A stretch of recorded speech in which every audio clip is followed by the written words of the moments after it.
Hello viewers, and I welcome you to a new episode where we will be discussing about shot breakdown and storyboarding. To discuss this topic with us, we have today Shyamol Sengupta, who is an academic who teaches in major film schools in India, namely the SRFTI of Kolkata and FTII of Pune. I am Shantan Mukherjee, a student of media science. So tell us, sir, what exactly is shot breakdown? Well, short breakdown or preparation of shooting script is a process which is very different from writing a script. Okay. You know, if I point out the difference between a script and shooting script, the nature of short breakdown will be very apparent. A script is a fiction narrative divided into scenes, right? Yes. Whereas in the shooting script, these scenes are further divided into shots. Okay. And that is why it is often called shot division or shot breakdown. Okay. And there is, of course, a rigorous process through which a lot of technical features are assigned to each shot. You know, a scene can be, of course, taken in one shot, but that is called a long take technique. It's a different way of filming, but usually a scene will be divided into many shots from many angles and with movements or static. So this is called shot division or shot breakdown. Okay. Now, shot breakdown or preparation of shooting script is part of pre-production. Pre-production has many job areas and shot breakdown is one of the job areas. But when exactly in the pre-production, at what stage of pre-production can you embark on this activity called shot breakdown? You just cannot start shot breakdown at the beginning of the pre-production. What you need to do beforehand is you have to have chosen the locations. You have to complete at least the designing of sets. If it's a set-based project, then at least your designs of the sets would have to be complete. Then if you have set on location, both your location needs to be chosen and your set designing or the primary fabrication will have to start. Before that, you cannot engage in this activity called shot breakdown. Because the thing is, your chosen space needs to be defined or at least designed. So before that, before the locations are chosen or sets are designed or sets are constructed, you cannot do shot breakdown. So you have to wait for these areas to be completed. So whose responsibility is this shot breakdown? See, to start with, it is the express responsibility of the director. But of course, since it involves the entire camera mechanism, the director of photography or DOP is always involved in this. And if it's a project that is largely set-based, then the production designer should also ideally be involved in this, because production designers have a good sense of space and seasoned production designers have a good knowledge of the angle of coverage of lenses. So these three, the director, the DOP and the production designer, are usually involved in shot breakdown, and the director invariably would take the help of one of the ADs or assistant directors. So how is the shot breakdown done? Yes, this is a rather rigorous technical process. You know, in pre-production, you have chosen your actors, you have fixed on your actions, you have chosen your locations, you have done your set design and all that. So all these pre-production efforts, all these selected items are brought to the table, are brought to the floor, so to say, to get photographed. So you are now, your attempt would be to optimize your pre-production efforts. Okay. So there is a technical process to do this. The process is like this, that each shot, a scene may be divided into even 200 shots. Now each shot will have to be assigned 4 technical features. Number 1, image size. Number 2, camera angle. Number 3, camera movement. And number 4 is choice of lens. So let's talk about these technical features one by one.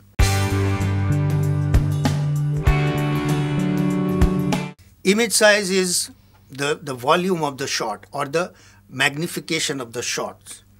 As you know, from extreme long shot to extreme close-ups, there are many variations of magnification or volume. Indeed. Yeah, and they usually have these cryptic acronyms like ELS for extreme long shot, yes. LS for long shot, and then mid long shot, MLS, then mid shot, like that. So image size means the magnification of the object, photographable object. Okay. And when you divide a scene into shots, each shot, the shots have to be numbered, and the first technical feature that you assign is the image size, whether it is a mid shot or a long shot or a mid close shot or a close up. You have to assign that feature, the image size. Okay. Fundamentally, there are actually only 3 angles: high angle or top angle, low angle, and eye level. But within these 3 fundamental angles, there are many variations. There are things like Dutch angle, grasshopper angle, crooked angles, but fundamentally there are only 3 angles.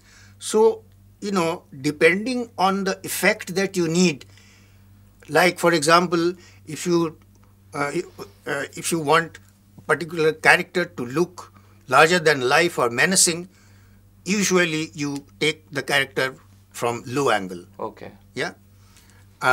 If you want an overall picture or a GV, a general view of the location, you take a top angle or a high angle. Okay. Like that, depending on the effect that you want, you have to choose the angle. Okay. And another important thing in choosing the angle is the point of view or POV, that whose point of view you are trying to emphasize. Okay. If a character is standing on the balcony of a 3-story building and talking to a kid who is playing down, on the road, then if you want to replicate the kid's point of view, you have to have a lower angle. Yeah. And if you want to have this person who is talking down to this kid, you have to have a high angle, high angle or yes. top angle, like that. Yes. So the POV, or point of view, is part of the selection of angle. Okay. Camera movement. That is the next technical feature you have to assign again to each shot. Okay. Now, movement in camera is divided into 2 broad categories: fixed axis and non-fixed axis. Fixed axis is the pan and the tilt. Okay. The camera panning and the camera tilting. Okay. Tilting up or tilting down or panning left, panning right. Swish pan, that is quick pan. Okay. All these are fixed axis movement. Because they're done on a tripod. Yeah, they are on the camera head. It is fixed. Okay. Camera does not move from its own position. Okay. Camera is fixed on that axis All right. and on the head, on the camera head. That is why they are called fixed axis. Okay. Now, zoom movement is also a fixed axis movement, but it is strictly speaking, it is not a camera movement, it's a lens movement. All right. Okay. Now, non-fixed movement there are so many non-fixed movements. You have gadgets or accessories for generating non-fixed camera movements. Like you have cranes, you have trolleys on tracks, you have different kinds of jibs, that remote controlled cranes. And then you have gyro heads, you have helicopters, so many gadgets to generate non-fixed axis camera movement depending on the effect that you want, depending on the dramatic impact you want, you choose your movement. Okay. And of course, the hand holding the camera is also a movement. And then if you want very smooth kind of hand holding effect, then you use a steady cam. That Yes. also is a movement generator. So depending on each shot has to be, even if the shot is static, you have to assign that feature static under the head movement, camera movement. Okay. So each shot has to be given this particular technical feature also.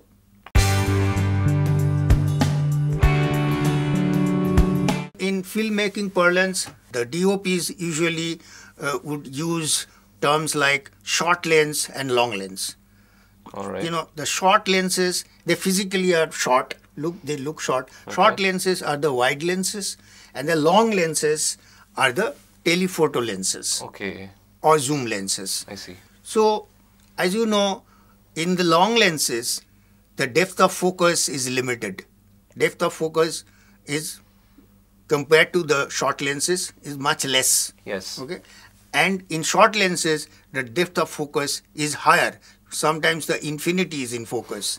So depending on what kind of effect you need in a shot, mind you, this is a complex thing, because the image size, choice of lens is not dictated by image size. A mid shot can be taken in a short lens, a mid shot can be taken in a long lens. Yes. But if you take a mid shot in a short lens, the entire background will be in focus. You may not want that. Okay. You might want the background to be slightly out of focus or completely out of focus. All right. Then you use even for mid shot, you use a long lens. So Okay. depending on the impact that you want, you choose your lens. So, sir, shot breakdown seems to be a very exhausting process. Why is it necessary? A good question, whether it is necessary or not. It is indeed very, very necessary. Not because it organizes the production, because that is a bonus, or that is a side issue. Of course, it does organize the shoot in a much better manner. But the fundamental reason why shot breakdown is necessary is this: that when a screenwriter writes a particular scene, okay, certain actions are happening in that scene. Okay. Now, it is possible to put the camera on a rostrum and take the entire scene in one shot. But will that be interesting? How many people will watch this? If you scene after scene, if you shoot like this, nobody is going to watch your film. Okay. Yes. The life has to be infused into the scene, and that is why it is necessary to break it down into shots, into many shots, so that the dramatic effects are emphasized. And that is why it is said that to dynamize the space and time contained in the scene, you need to break it down into shots. Okay. Dynamization of the space-time contained in the scene. Okay. That is the fundamental thing. And Okay. the other things are, you see, you have put in so much of effort in pre-production. You have constructed a huge set, and there are intricate elements in the set. You have designed your costume with so much of effort. Your actor has been rehearsed so many times. So all these things need to be emphasized. If you don't break it down into shots, if you don't go close, or if you don't go back, considerably, how do you hope to optimize the efforts that you have put into your pre-production? Indeed. So optimization of pre-production efforts, shot breakdown is necessary. Okay. And the other thing is called a pre-edit, that you design your shots in such a way that half your editing is already done. How is that? The seasoned directors would always, when the directors are engaged in shot breakdown, they always think in terms of, three shots. Three shots meaning relationship between three shots. Meaning, consider each shot except for the first shot of your film and the last shot. All other shots, consider them as the second shot in a threesome relationship. Okay. In the sense that the shot that you are designing, through assigning those technical features, that shot has a relationship with the previous shot, and it will have a relationship with the following shot. You get the point? I see. Yes. So consider each shot as the second shot. You may have 1,000 shots. So except for the first shot of the film and the last shot of the film, all other shots should be linked. They are linked to the previous shot and the following shot or successive shot. So you have to, while choosing the lens or angle or movement, you have to think of what has gone before and what is coming after. Okay. So all these three things, dynamizing space-time, optimizing the pre-production effort, and pre-edit. For all these three things, shot breakdown is utterly necessary. Okay. But sir, is a shot breakdown a relatively new thing in film, or has it been from the start? No. Shot breakdown has been there. Of course, initially when Lumiere brothers was shooting, they were not doing any shot breakdown. But ever since the studio system started in Hollywood and elsewhere, shot breakdown has existed, because they found out very early in filmmaking that if you shoot a single scene in one shot, it doesn't become visually interesting. Visually interesting. Okay, sir. I have spoken about assigning technical features to each shot. Now, in deciding on the technical features, meaning what image size, what lens, what angle, in deciding all these things, there are certain considerations, directorial considerations that have to be at work. What are those considerations? Narrative logic, then pictorial and graphic interest, and then the expressive or dramatic interest. These are the considerations that have to be at work. Now, narrative logic is, a scene has its own logic. A scene actually operates on causality. Causality means cause giving rise to effect, action, reaction. So, the narrative logic immanent in the scene has to be maintained. You should not divide your shots in such a manner that contravenes or violates this narrative logic. You have to keep the narrative logic in mind when you are dividing the scene into shots. Then, of course, only maintaining the narrative logic is not going to do. It may make the scene very dry. You have to make it expressive or dramatic. So you have to divide the shots and assign the technical features in such a manner that it emphasizes, it elicits the dramatic interest. And then, you have put in so much of effort in designing your sets, in, designing your costumes, in choosing the color scheme, and all these things, in choosing your props. So these pictorial aspects have to be optimized. So in dividing the shots, you have to keep this thing in mind, that you don't miss out on these things. And of course, you have to design the shot in such a manner that each shot is graphically interesting. Of course, it is done largely through the choice of lens, but it has a lot to do with positioning of the camera and the lighting scheme.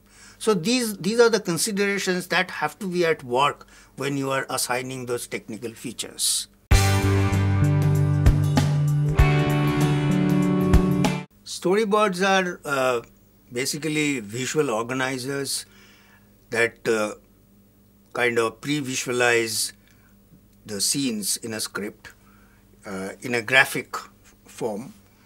And storyboards typically look like a comic book, and it has a sense of immediacy. When you look at it, you immediately get what is happening in that particular frame. So, sir, is storyboarding also a sort of short breakdown? Well, indeed, it is. It is a kind of short breakdown. You can say that it is a graphic representation of short breakdown. Storyboarding actually is a method of pre-visualizing of the shots in a scene. These days, storyboarding is practiced more in advertising films and in, of course, animation films, and in some feature films where certain special effects are needed in actions. Those sequences are storyboarded, but storyboarding is not really practiced the way it used to be practiced in the olden days in the studio system. But storyboarding, of course, it is necessary for precision shooting. For storyboarding, graphic artists are employed, and graphic artists would actually prepare not each shot but key shots of a scene, and these key shots, these graphic shots will have implicitly will have all the technical features that we have talked about. So storyboard is very, very useful for precision shooting. I'm sure now you know the usefulness of short breakdown and also storyboarding. But through all these things, what it actually does, it constructs the film time as distinct from real time. I will give you an example. Suppose our student Shayanton is preparing to go to his college. He gets up from sleep and he looks at the watch. He's already very late. So he rushes through his morning chores and he goes out. He hops onto a speeding bus and he crosses the road and he enters the college. He stumbles on the staircase.